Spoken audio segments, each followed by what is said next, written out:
Bottom of the duck ನಿಮ್ಗೆ ಬಂದಿರುವಂತಹದ್ದು 2 of sorts ಬಂದಿದೆ. ಕೆಲವೊಂದು ಇಂಡಿಸಿಷನ್ ಅಲ್ಲಿ ಇರುವಂತಹದ್ದು, ಯಾವುದೇ ರೀತಿಯ ಡಿಸಿಷನ್ ಅನ್ನ ಮಾಡಕ್ ಆಗ್ದಿರಾ ಅಥವಾ ಕೆಲವೊಂದು ಡಿಸಿಷನ್ ನ ಮಾಡ್ದಿರಾ ನೀವು ಸುಮ್ಮನೆ ಇರುವಂತಹದ್ದು ರೆಪ್ರೆಸೆಂಟ್ ಆಗ್ತಾ ಇದೆ ಬಾಟಮ್ ಆಫ್ ದ ಡಕ್ ಅಲ್ಲಿ. ನಿಮ್ಮ ಲವ್ ಲೈಫ್ ನ ವಿಚಾರದಲ್ಲಿ ರೀಸೆಂಟ್ ಪಾಸ್ಟ್ ನಲ್ಲಿ ಕೆಲವೊಂದು ರೀತಿಯ ಎಂಡಿಂಗ್ ಗಳಾಗಿರುವಂತಹದ್ದು, ಲವ್ ಲೈಫ್ ನ ವಿಚಾರದಲ್ಲಿ ಕೆಲವೊಂದು ರೀತಿಯ ಡಿಸ್ಟರ್ಬೆನ್ಸ್ ಗಳಾಗಿರುವಂತಹದ್ದು, ಅವ್ಯವಸ್ಥೆಗಳಾಗಿರುವಂತಹದ್ದು, ಸಮಾಧಾನ ಇಲ್ಲದೆ ಇರುವಂತಹದ್ದು ರೆಪ್ರೆಸೆಂಟ್ ಆಗ್ತಾ ಇದೆ.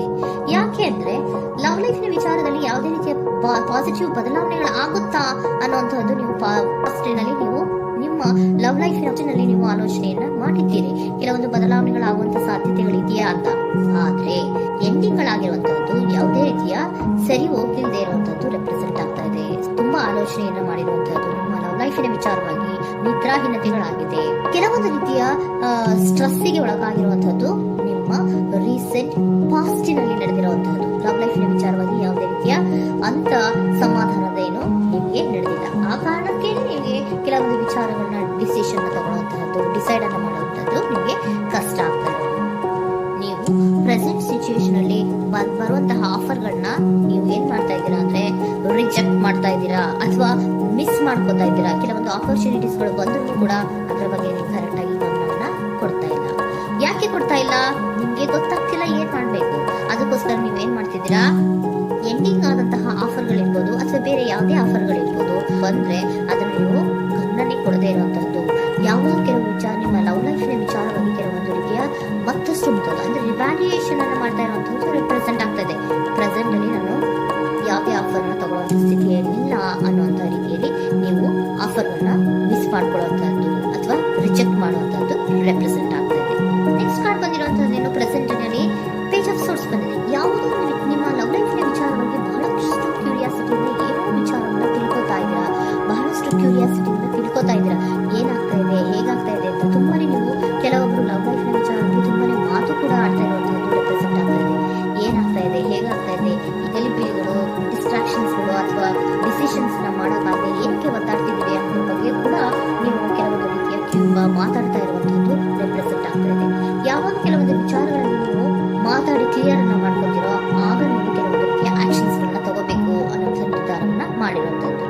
ಆಫರ್ಗಳು ಬಂದರೂ ಕೂಡ ರೆಫ್ಯೂಸ್ ಮಾಡ್ತೀರಾ. ಆದ್ರೆ ಏನೀಗೆ ಹಿಂದೆ ಪಾಸ್ಟ್ ನಲ್ಲಿ ನಡೆದಿತ್ತೋ ಅದು ಯಾಕಾಯ್ತು, ಏನಕ್ಕಾಯ್ತು ಅನ್ನೋದ್ರ ಬಗ್ಗೆ ಕೂಡ ನೀವು ಮಾತಾಡುವಂತ ಸಾಧ್ಯತೆಗಳು ರೆಪ್ರೆಸೆಂಟ್ ಆಗ್ತಾ ಇದೆ ಪ್ರೆಸೆಂಟ್ ನಲ್ಲಿ.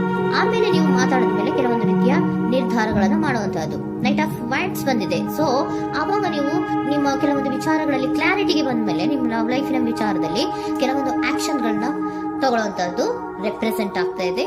ಹಾಗೆ ಏನ್ ಆಕ್ಷನ್ಸ್ ಗಳನ್ನ ತಗೋತೀರಾ?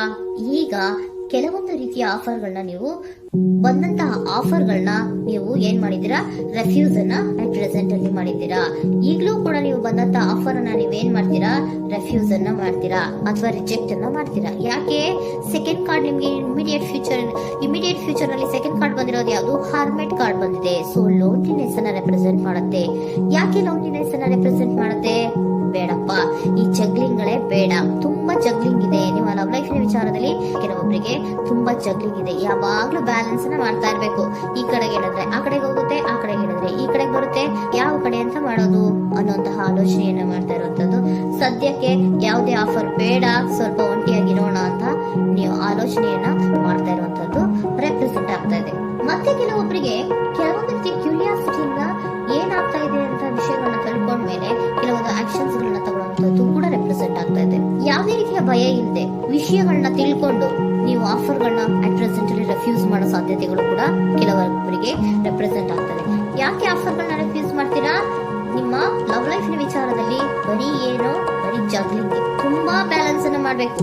ಯಾವ ಕಡೆ ಮಾಡ್ಬೇಕು, ಹೇಗ್ ಮಾಡ್ಬೇಕು ಗೊತ್ತಾಗದೇ ಇಲ್ಲ. ನೀವೇನ್ ಮಾಡ್ತೀರಾ, ಸ್ವಲ್ಪ ದಿನದ ಮಟ್ಟಿಗೆ ನಾನು ಲೋನ್ಲಿ ಆಗಿರ್ಬೇಕು ಅನ್ನೋದನ್ನ ಇಲ್ಲಿ ನಿಮ್ಗೆ ಲವ್ ಲೈಫ್ ನ ವಿಚಾರವಾಗಿ ರೆಪ್ರೆಸೆಂಟ್ ಆಗ್ತಾ ಇದೆ. ಈ ಎಲ್ಲಾ ಕನ್ಫ್ಯೂಷನ್ಸ್ ಇರೋದ್ರಿಂದಲೇ ನಿಮ್ಗೆ ಬಾಟಮ್ ಆಫ್ ದ ಡಕ್ ಬಂದಿರುವಂತದ್ದು, 2 ಆಫ್ ಸೋರ್ಟ್ಸ್ ಬಂದಿರುವಂತದ್ದು. ಸೊ ಇಂಡಿಸಿಷನ್ ಆಗ್ತಿರೋಂಥದ್ದು, ಏನ್ ಮಾಡ್ಬೇಕು ಗೊತ್ತಾಗಲ್ಲ.